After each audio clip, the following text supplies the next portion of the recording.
She bought a house on credit and just wanted to make a good life for her kids. But in the yard, there was a secret that had been hidden underground for decades. Pulling on a rusty chain, she found a chest, and from that moment on, her life was never the same. Subscribe to the channel and write in the comments which city you are watching from. The house had never been hers until now. For years, Monica Rivers had lived in the shadow of other people's walls' apartments, where the paint peeled in corners, where neighbors shouted through thin partitions, where every month she handed over money for a roof that would never belong to her. She had dreamed of something else, something steady beneath her feet, a place her children could call their own. When the mortgage papers were signed, she felt as though she had won a battle no one thought she could fight. The house was cheap, old, and weather-beaten, but it was hers. The promise of ownership, of permanence, outweighed the leaking pipes and sagging walls. She told herself that one day her children would remember this as the moment their lives changed. Even if all she saw at first was dust, cracks, and endless work. The day she brought her children through the front door, they had run into the empty rooms with the kind of unrestrained joy only children know. Their laughter echoed against bare walls, filling spaces that had long stood hollow. Jaden, 10 years old, raced down the hall and staked his claim on a room with a cracked window, declaring it his territory before his younger sister Claire could argue. She, just 7, found a closet with a slanted ceiling and announced it would be her secret hideout.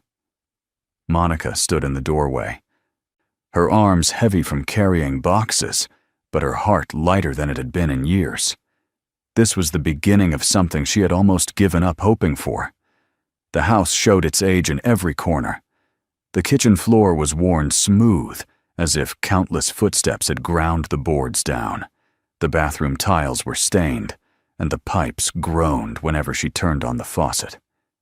In the living room, the wallpaper curled at the edges, revealing faded layers beneath, remnants of other lives lived before hers. Outside, the yard stretched wide, bordered by an old wooden fence that leaned precariously in places. The back lot was worse choked with weeds waist-high, scattered with debris, the collapsed bones of what might once have been a shed buried under thorn bushes. She knew it would take months, maybe years, to tame it. Yet as she stood there on that first afternoon, sweat on her forehead, the sound of her children's voices drifting through the air, she believed she could make it happen. The first weeks were a blur of exhaustion. Monica worked long hours at the grocery store and took cleaning jobs in the evenings. Each morning she rose before dawn, packing lunches, hustling the children off to school, then driving herself to the store where the fluorescent lights buzzed endlessly. At night, she came home to a house that needed her just as much as her jobs did. She scrubbed the walls, patched holes with plaster bought cheap at the hardware store, and coaxed life out of appliances that groaned in protest. Slowly, room by room, she carved away at the years of neglect. It was not beauty yet, but it was progress. Her children adapted with the resilience of youth. Jaden discovered the thrill of climbing the half-rotten tree in the backyard, while Claire found joy in gathering wildflowers that sprouted stubbornly among the weeds. Their laughter wove itself into the fabric of the house, softening its sharp edges. Monica, tired as she was, clung to these sounds as proof that she had made the right choice. Even when the bank statements came in the mail, their numbers reminding her of how steep a climb still lay ahead, she refused to believe she had erred. The house was not a burden, she told herself. It was a chance. It was on one of those rare weekends, when she allowed herself a morning away from extra work, that Monica turned her eyes to the backyard. The overgrowth had become more than an eyesore. It was a challenge to her determination. Armed with gloves and a shovel, she began pulling up weeds. her children nearby inventing games among the discarded planks of wood and broken bricks. The sun pressed down hot on her shoulders, and sweat dampened the collar of her shirt, but she welcomed the ache of labor. Each weed torn from the ground felt like a small victory, proof that she could bend this place to her will. It was then, as her shovel bit into the earth near the old fence, that she struck something hard. The sound was dull, metallic, not the scrape of stone, but the groan of iron against steel. At first, she thought it was only junk, a rusted nail or piece of fencing buried long ago. She bent closer, brushing away the dirt with her gloved hand, and saw the curve of a thick chain link glinting faintly in the sunlight. Confused, she pulled at it, expecting it to come free. But the chain resisted, as though anchored deep within the soil. Her children noticed her pause and came running. Jaden peered over her shoulder, his curiosity sharp, while Claire hung back, wide-eyed. Monica told them to stay clear as she dug more carefully, tracing the chain's path into the earth. Link by link, it revealed itself, caked in rust, each one fused by time and pressure. The chain was not small or light. It was heavy, thick, crafted for strength. It seemed out of place in a yard that should have held nothing more threatening than stones and roots. She followed its length with her shovel, her heart quickening despite herself. After several minutes of work, the blade struck something broader, flatter, the hollow thud of wood against steel. She froze, her breath caught in her throat. Kneeling in the dirt, she brushed away soil with her bare hands, revealing the edge of darkened wood, swollen and brittle from years underground. Her pulse thundered in her ears as the shape emerged, a corner reinforced with iron bands, each streaked orange with rust. It was a chest. The chain led directly to a metal ring fastened at the top, as if the box had been dragged or secured long ago. Monica sat back on her heels, staring at the object half buried before her. It was not a toy, not a forgotten tool. It was deliberate, placed there with intention, and hidden beneath decades of soil and growth. Her children stood silent now, sensing the gravity in their mother's stillness. The air felt heavier, the summer sun pressing down not only with heat, but with something else, a weight that settled in her chest. Monica's first thought was practical. Perhaps it was nothing more than a trunk of discarded belongings left behind by whoever had lived here before. Yet even as she tried to convince herself, a deeper unease stirred within her. The chain, the iron bands, the secrecy of its burial, all whispered of something more. She rose slowly, brushing dirt from her hands, and looked out across the yard. The weeds still stretched wild, the fence leaned tiredly, and her house loomed behind her, old and scarred. For weeks, she had seen it as only a project, something to fix, something to claim. But now, crouched beside the chest, Monica felt the ground shift beneath her in ways she could not explain. That night, after putting the children to bed, she sat by the kitchen window, staring out into the dark yard. The spot where the chain had surfaced seemed to pulse in her mind, an unanswered question she could not set aside. The old boards of the house creaked around her, and every sound carried a new echo, as if the walls themselves were remembering. She told herself it was nothing, that she would find out in the morning what truly lay beneath the earth. But in her heart, a restlessness had already taken root. The house, the yard, the soil itself seemed to be holding back a secret. And she knew, with a certainty that unsettled her, that once uncovered, it would change more than her plans for a garden. The night wore on slowly. She lay awake long after the children had drifted into sleep, her mind circling the same questions. What was buried beneath her new beginning? What had she stumbled upon in the soil she hoped would anchor her family's future? She did not yet know the answer, but she felt it waiting, patient and heavy, just beneath the surface. By morning, she would return to the spot with shovel and gloves. She would dig deeper, and the ground, silent for so many years, would finally begin to speak. The following morning arrived with a brightness that felt harsh, as though the sun itself were impatient for what lay beneath the earth to be revealed. Monica rose early, her body heavy from a night of restless thoughts, and stood for a long time at the kitchen window, staring at the corner of the yard, where the chain had glinted the day before. The children still slept, their soft breathing drifting from their rooms, but she could not wait. She slipped into her work clothes, pulled on her gloves, and walked out into the damp air that smelled of grass and earth. The spot seemed ordinary in the gray light. Just a patch of disturbed soil and weeds, but to her, it pulsed with significance. She began digging again, the shovel biting deeper into the stubborn ground. The metal edge clanged against iron, scraped against swollen wood, and slowly the rest of the chest came into view. Its shape was unmistakable now, a heavy wooden box reinforced with corroded bands. The wood was dark and spongy, swollen from decades of pressure, but it was intact. Monica's muscles ached as she pried at the soil around it, freeing its sides, following the stubborn links of the chain until at last she could clear away enough to tug it upward. With every heave, the chest resisted, as though reluctant to surrender its secrets. But finally, it rose with a sucking sound from the earth and settled onto the grass in front of her. The children awoke while she worked and came running barefoot into the yard, their eyes wide at the sight of the chest. To them, it looked like something out of an adventure story, a pirate's treasure, or a buried trunk of gold. They buzzed with excitement, but Monica felt none of their lightness.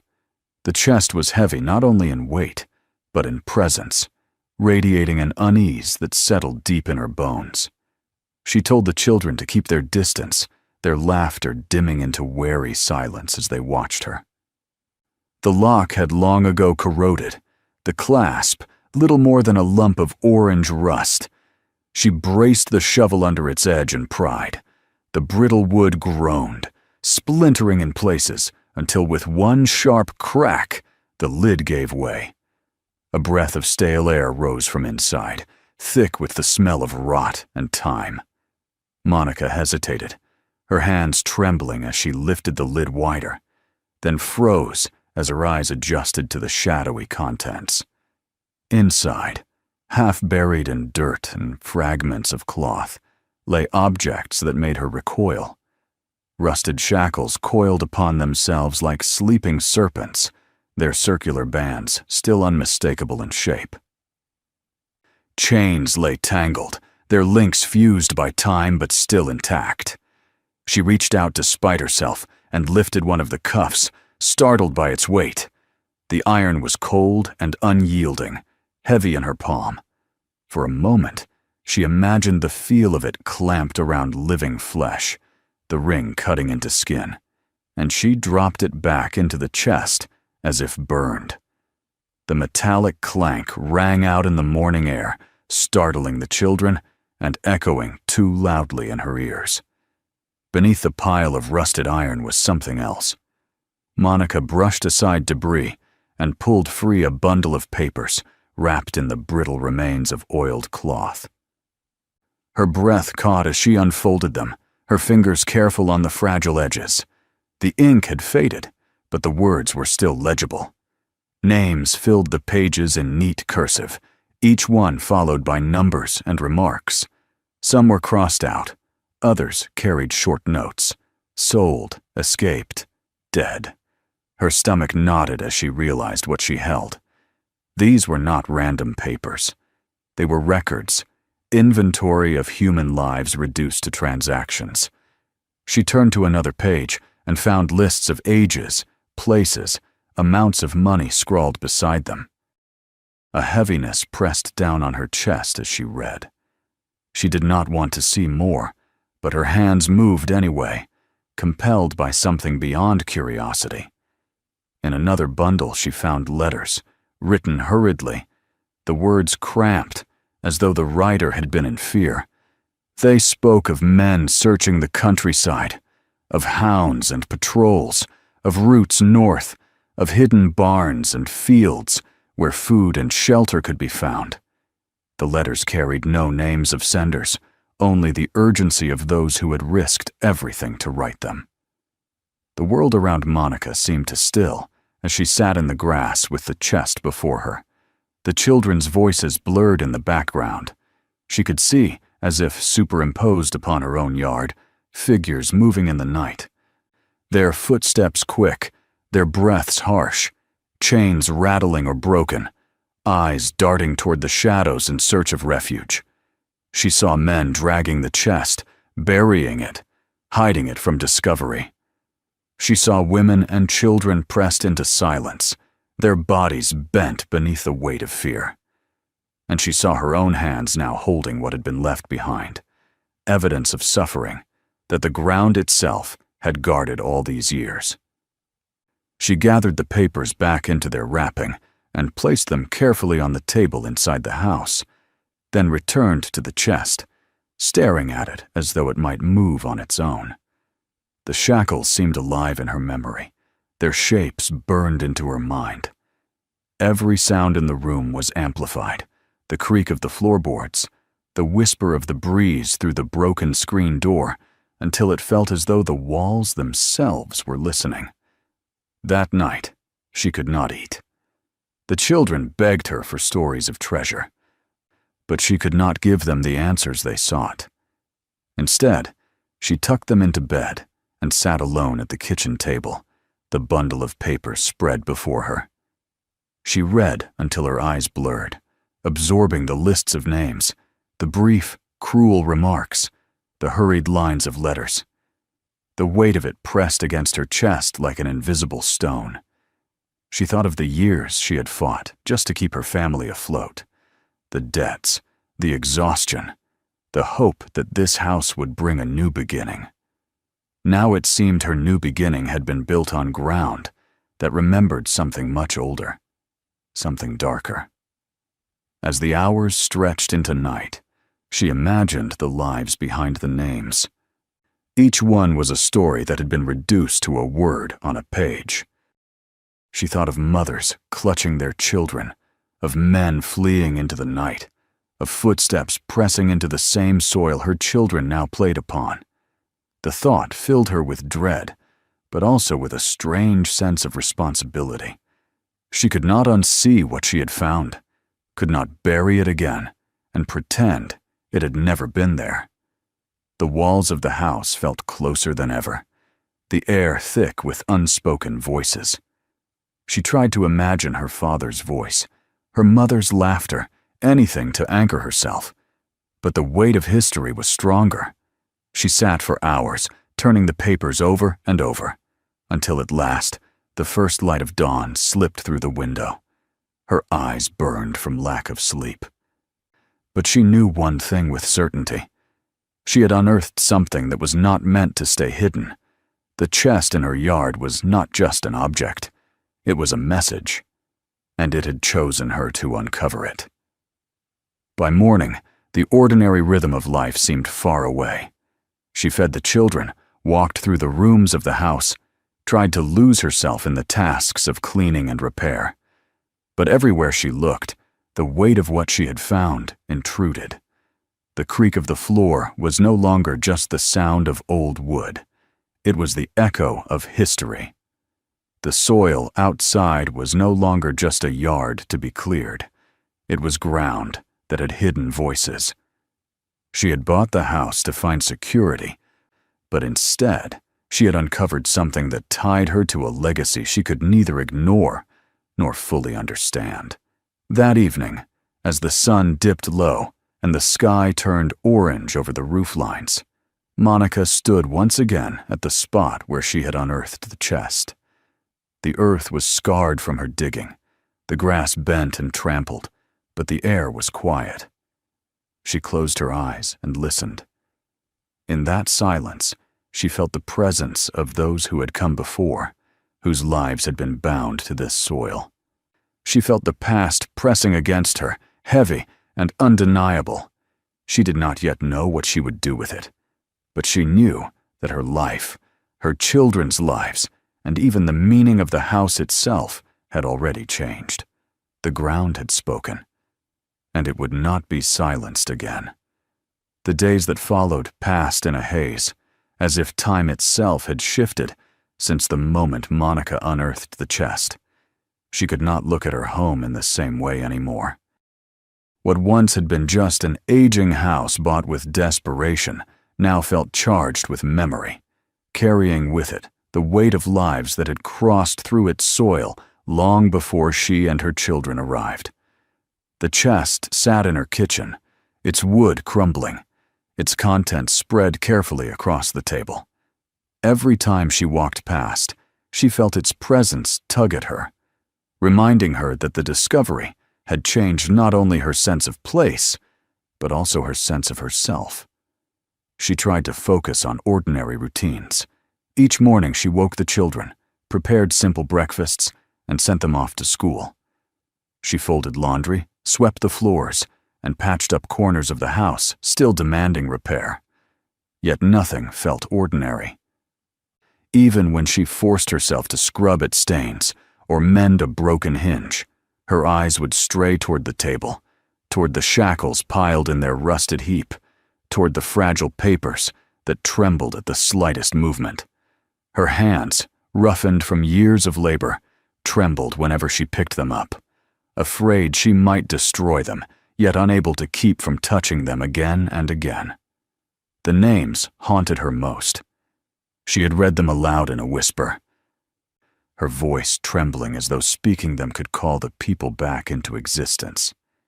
Each was accompanied by notations that reduced a human being to a transaction, a loss, or a disappearance. Some had been marked as sold, others as dead, a few as escaped. The words were blunt, unfeeling, yet in her mind, she could not help but imagine the faces, the hands, the voices behind them. They became ghosts in her imagination, pressing against the silence of the house until she could feel them near. At night, she found no rest. When the children had fallen asleep, she lay awake, listening to the shifting sounds of the old house. The creak of a floorboard made her think of footsteps long past. The rustle of wind through the broken fence conjured whispers she could not quite understand.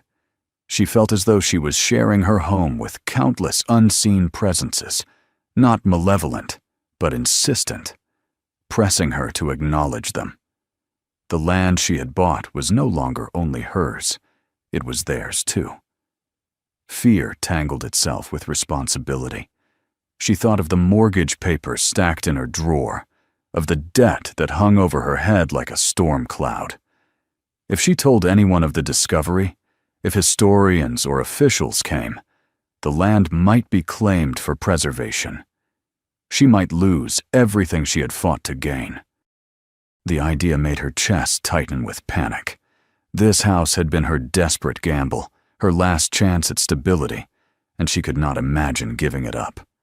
Yet the thought of burying the chest again, of pretending she had never found it, filled her with shame.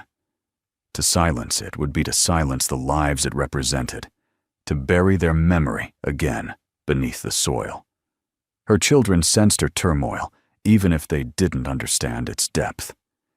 They asked innocent questions, hoping she might spin tales of treasure or hidden fortune, but her answers were quiet and evasive. Still, they saw how she lingered over the papers, how her expression darkened with sorrow and worry.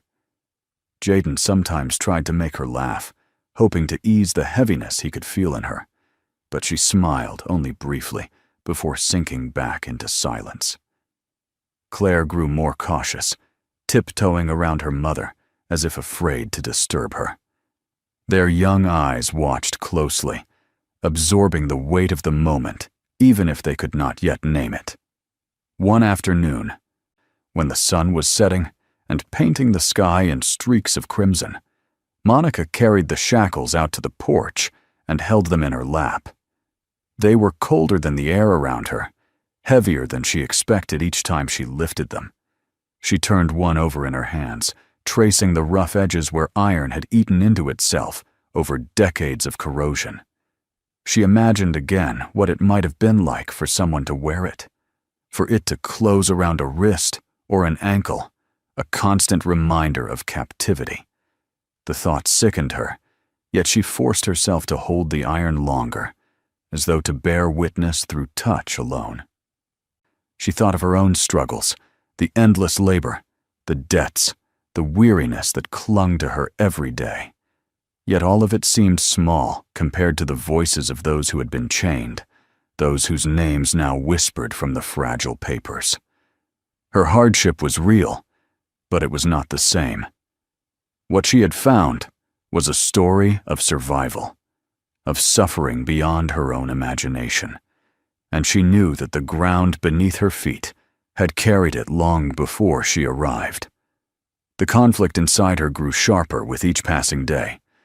Some mornings, she convinced herself that silence was best, that protecting her children and her fragile new stability mattered more than anything else. But then she would look again at the names, at the desperate lines in the letters, and shame would flood her. To ignore them was to betray them. She realized she was standing at a crossroads, one that demanded not only courage, but sacrifice. One evening, after another sleepless night, she made her decision. She would not bury the truth again. She would find a way to share what she had discovered, even if it meant risking the home she had fought so hard to gain. She thought of her children, of the example she wanted to set for them.